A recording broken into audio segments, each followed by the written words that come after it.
Esto es, claro, una metáfora, pero una ilustración que no significa que Dios haya muerto, sino que nunca existió. Evidentemente, alguien que está en la imaginación de nuestros ancestros fue un cuento de hadas de hace mucho para explicar las plagas. También para explicar la pérdida de cultivos, enfermedades y desastres, lo que ahora le atribuimos a las bacterias, virus, desórdenes cromosómicos, placas tectónicas. En resumen, la ciencia y la razón han reemplazado la superstición. Y somos el resultado de todo eso. Y con su permiso, me gustaría evitar este debate sin sentido y saltar directo a la conclusión que todo estudiante debe saber. No hay Dios.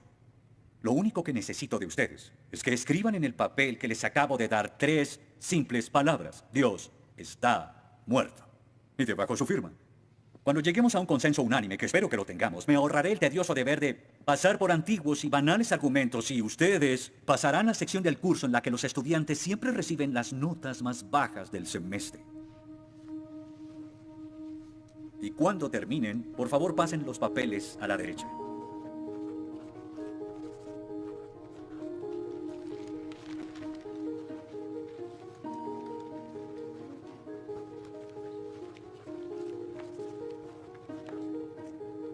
Gracias.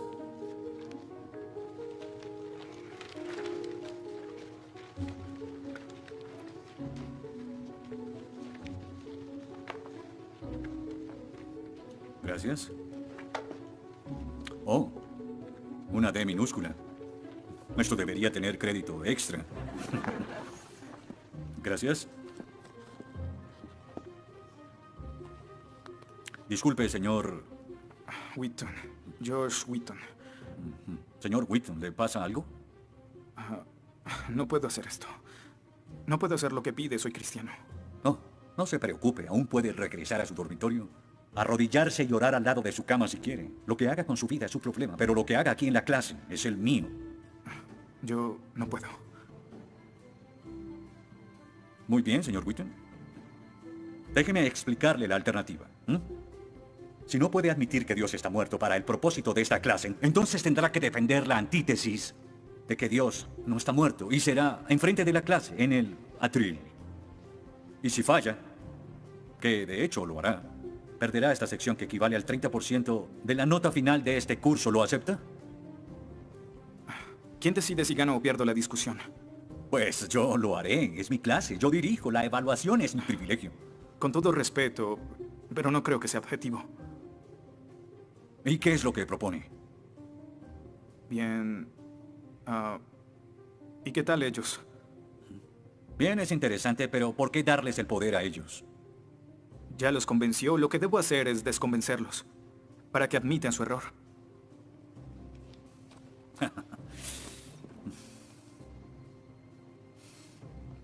Bien. Señor Wheaton, tendrá 3 sesiones los últimos 20 minutos de las próximas 3 clases para que exponga su punto. Le prometo que haré las menores interrupciones posibles. Puede pedir lo que quiera en la clase, pero no le daré más tiempo. Claro, será responsable con las otras tareas de la clase. Pero puede cambiar de opinión y traer la hoja firmada. La próxima clase y seguiremos como si nada hubiera pasado. Y con eso, como lo había dicho antes, le daré la palabra al señor Wheaton, quien presentará su caso a favor de un dictador supremo celestial, también conocido como Dios. Señor Wheaton, ¿está listo? El atrio es suyo.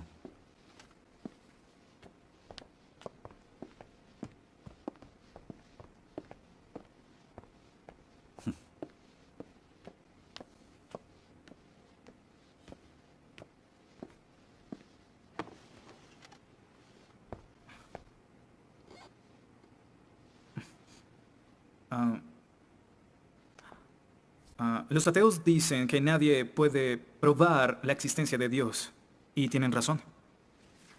Pero yo digo que nadie puede refutar que Dios existe.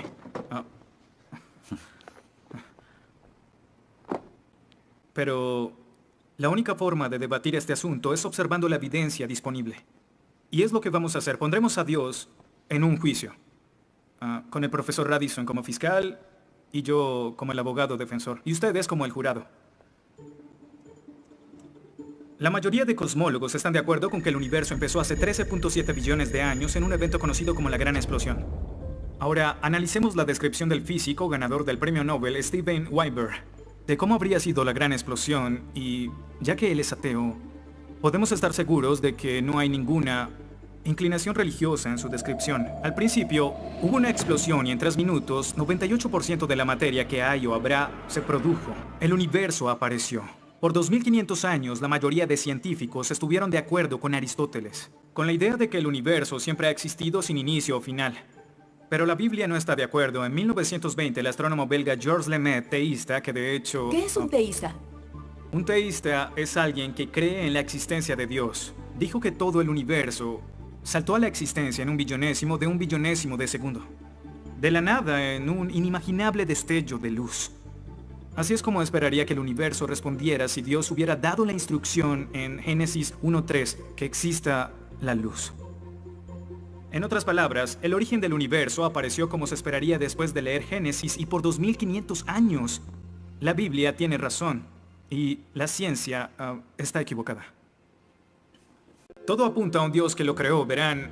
En el mundo real no se ven cosas que se salgan de la nada, pero los ateos quieren hacer una excepción en esta regla. Específicamente en el universo y... Pero en su libro El espejismo de Dios, Richard Dawkins dice que si me dices que Dios creó el universo, entonces tengo el derecho a preguntar quién creó a Dios. La pregunta de Dawkins solo tiene sentido en términos de un Dios que ha sido creado. No tiene sentido en términos de un Dios no creado. ¿Qué es la clase de Dios en el que creen? Incluso dejando a Dios fuera de la ecuación, tengo el derecho de devolverle la pregunta al señor Dawkins y decir, si el universo te creó, ¿quién creó el universo? Ven, tanto teístas como ateos están agobiados por contestar la misma pregunta de cómo iniciaron las cosas. Lo que espero que entiendan de esto es que no hay que cometer suicidio intelectual para creer en un creador tras la creación, y en la medida que descarten a Dios, se verán obligados a encontrar una increíble explicación de cómo las cosas iniciaron. Me imagino que estás satisfecho con tu presentación. Veo que astutamente evadiste el hecho de que Stephen Hawking, el científico más famoso del mundo y no es teísta, recientemente estuvo a favor de un universo autodiseñado. No lo evadí, Simplemente no lo sabías. Bien, veamos lo que el profesor Hawking, profesor lucasiano de física de Cambridge, quien ahora ocupa la silla usada por Sir Isaac Newton, tiene que decir sobre el origen del universo. Y cito, ya que hay una ley como la gravedad, el universo puede y se creará de la nada. Creación espontánea es la razón, hay algo en lugar de nada. Por eso es que el universo existe, nosotros existimos. No es necesario invocar a Dios para tener al universo en movimiento. Final de la cita. Nunca ibas a mencionar su comentario, pero su opinión se mantiene. ¿Mm? ¿Qué respondes?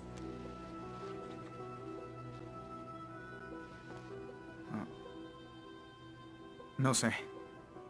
¿No sabes? Pinché el globo de todo tu argumento con un solo alfiler y... ¿Tú no lo sabes? Oh. Señor, me gustaría decirle que tengo la respuesta perfecta, pero no quebranta mi fe. Oh, ok. Así que el más grande cerebro científico de toda la historia dice que Dios no es necesario, pero un estudiante de primer semestre dice, oh, sí lo es. Wow, ¿sabes? Va a ser una decisión muy difícil. Pues estaré pendiente la próxima semana. Se acabó la clase. Gracias a una ley como la gravedad, el universo puede y se creará de la nada. Y para ser honesto, no sabía cómo refutarlo. Después de todo, es cierto que Hawking es un genio. Pero el profesor John Lennox, quien enseña matemáticas y filosofía, ha demostrado que no hay ni uno, ni dos, sino 3 errores de lógica en esa simple frase y se reduce a un razonamiento circular. Hawking básicamente está diciendo que el universo existe porque necesitaba existir, y como el universo necesitaba existir, se creó a sí mismo.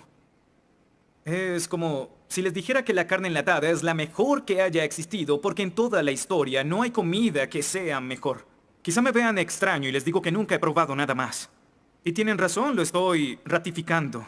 Pero cuando Hawking afirma que el universo se creó a sí mismo porque así debía ser, y luego dice que tiene una explicación de cómo y por qué fue creado, no reconocemos que está haciendo lo mismo. Pero así es. Continuando con Lennox, sandeces se quedan en sandeces, aunque sean dichas por un famoso científico. Y el público asuma que son declaraciones de la Este es ciencia. el tope de la arrogancia. ¿Me estás diciendo que tú, un estudiante, afirma que Stephen Hawking está mal? ¿No? Lo que digo es que John Lennox, profesor de matemáticas y filosofía, encontró que las razones del profesor Hawking son incorrectas. Y si no soporta mi desacuerdo con Hawking, le sugiero que vaya a la página 5 de su libro, en donde insiste en que la filosofía está muerta. Y si está tan seguro de la infalibilidad de Hawking y la filosofía realmente está muerta, entonces no hay necesidad de esta clase.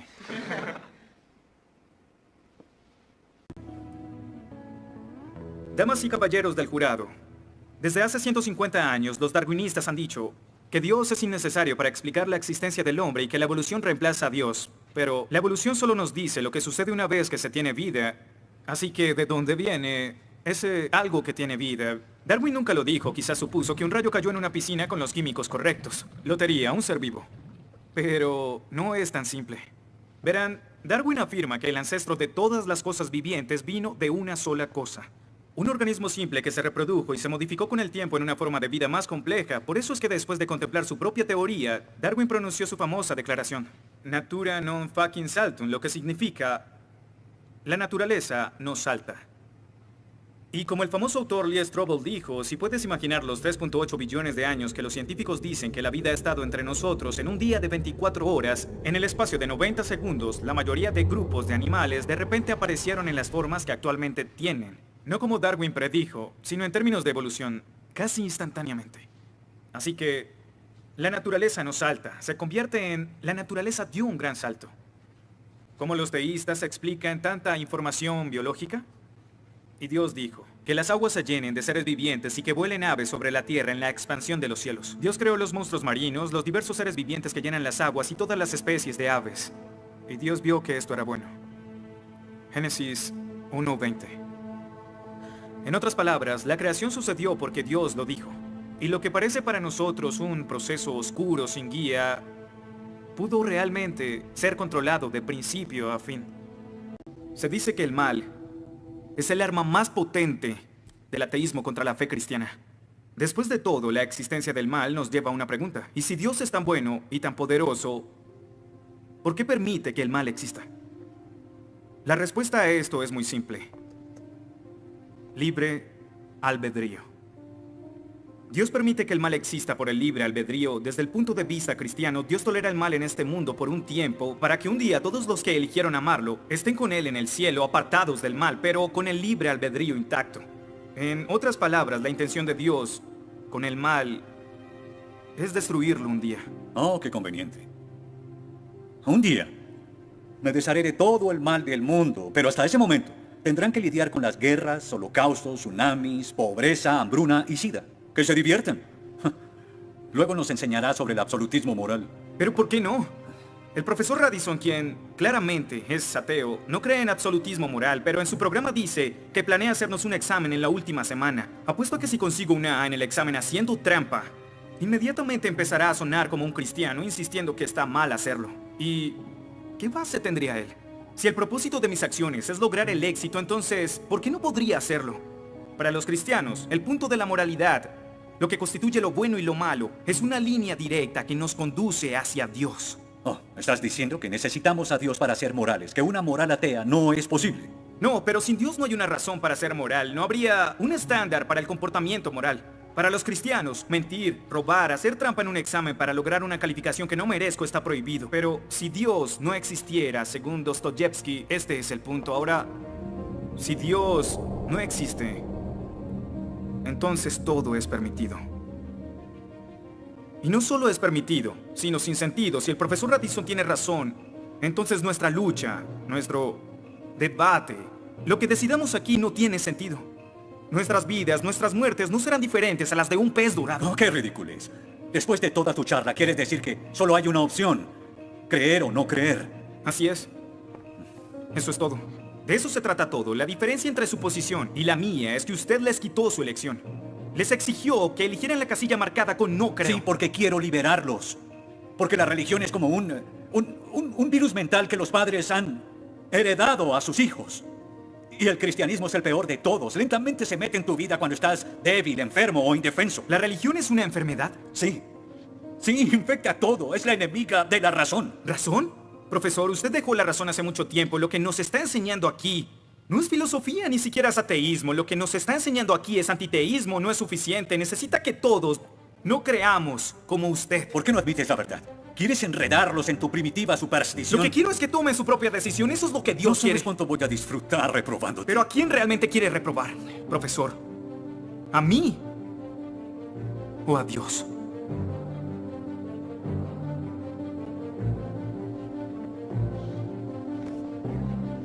¿Odia a Dios? Ni siquiera es una pregunta. Ok. ¿Por qué odia a Dios? Esto es ridículo. ¿Por qué odia a Dios? Responda a la pregunta. ¿Ha visto la ciencia y los argumentos? La ciencia avala su existencia, conoce la verdad. ¿Por qué lo odia? ¿Por qué? Esta es una pregunta simple, profesor. ¿Por qué odia a Dios? Porque Él me quitó todo lo que era importante para mí. Sí, yo odio a Dios. Todo lo que siento por Él es odio.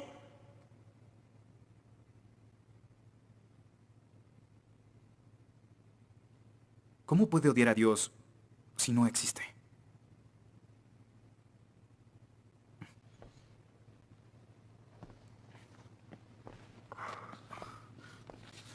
No probaste nada. Quizá no.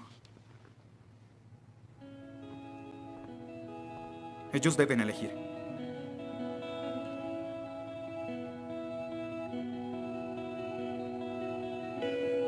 ¿Está Dios muerto?